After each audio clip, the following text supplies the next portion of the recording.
Ето, как се казваш ти? Анджелина. Анджелина, на колко си годинки? 3. Какво си подготвила?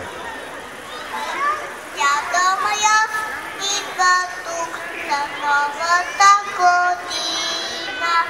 С чучетата поставят на комината. Веселите дочета. И ти ли го измисли сега? Ти си поетеса. Добре, много поетеси тази вечер.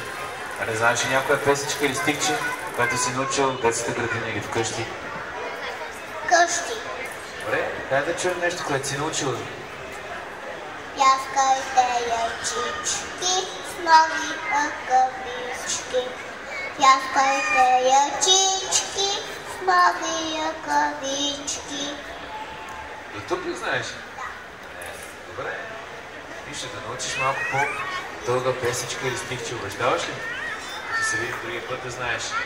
Ето, заповядай тогава. Скачи бързо долу. Я да видим коя е следващата принцеса. Там са подредили няколко.